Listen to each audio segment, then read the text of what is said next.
Hello मेरे प्यारे बच्चों, आज हम आगे बढ़ते हैं। आज हम पढ़ेंगे पाठ 9 जिसका नाम है कब आऊं और इसके लेखक है R.S. त्रिपाठी। ये एक कहानी है। अवंती ने एक छोटी सी रंगाई की दुकान खोली।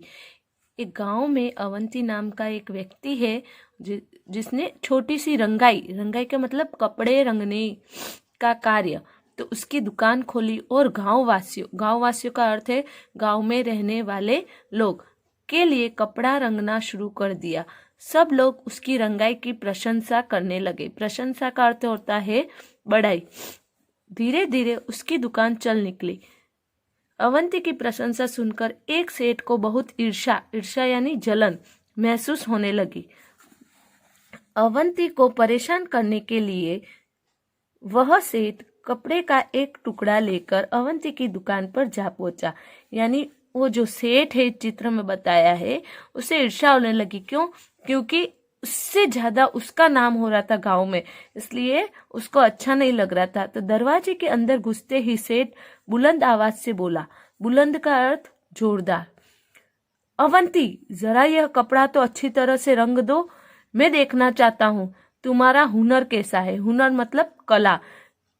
तुम्हारी काफी तारीफ का मतलब बड़ाई सुनी थी, इसलिए आया हूँ। सेठ क्या कह रहा है अंदर जाते ही दरवाजे में कि मैंने तुम्हारी बहुत ही तारीफ सुनी है, तो तुम्हारा हुनर, तुम्हारी कला कैसी है मैं भी देखना चाहता हूँ।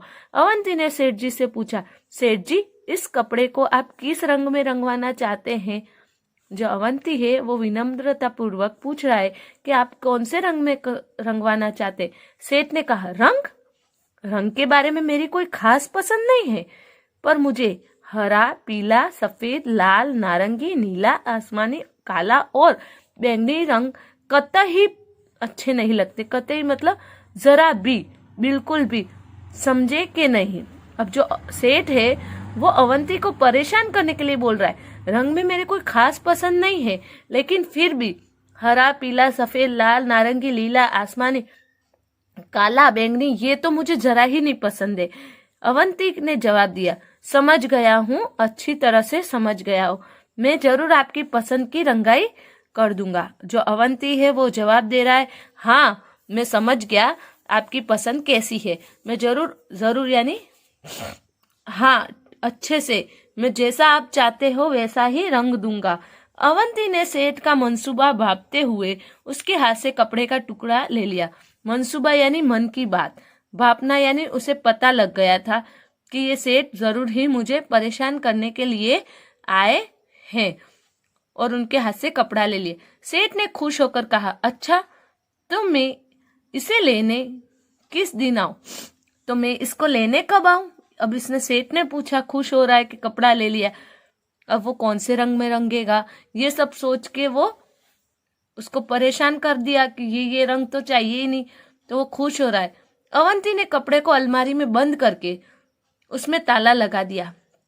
अवंती ने क्या किया, जब हम दर्जी के वहां जाते हैं, कपड़े देने जाते हैं, तो वो क्या करता है, हमारा माप लेके साइड में रख देता है।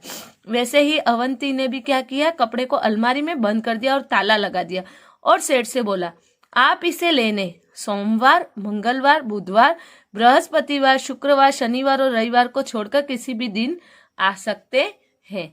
अब अवंती भी उसके मंसूबा यानी मन की बात जान चुका था कि ये मुझे परेशान करने आया है, इसलिए उसने भी कैसा जवाब दिया, सोमवार, मंगलवार, बुधवार, बृहस्पतिवार का बच्चों अर्थ होता है गुरुवार, गुरुवार को बृहस्पतिवार भी कहते हैं, शुक्रवार, शनिवार, रविवार को छोड़कर कोई भी दिन आ सकते। सेठ समझ गया कि उसकी चाल उल्टी पड़ गई। अब सेठ को क्या पता चल गया कि अवंती सब कुछ समझ गया है कि मैं परेशान करने आया हूं, तो जो उसने चाल चली थी वो क्या हो गई, उल्टी पड़ गई। अतः भलाई धीरे से खिसक लेने में ही है। खिसक लेना मतलब वहां से चले जाना। फिर उस सेठ ने दोबारा यानी दूसरी बार अवंती की दुकान में घुसने की हिम्मत नहीं की, यानी वो फिर से कभी नहीं आया। इसके लेखक है R.S. त्रिपाठी। ओके बच्चों।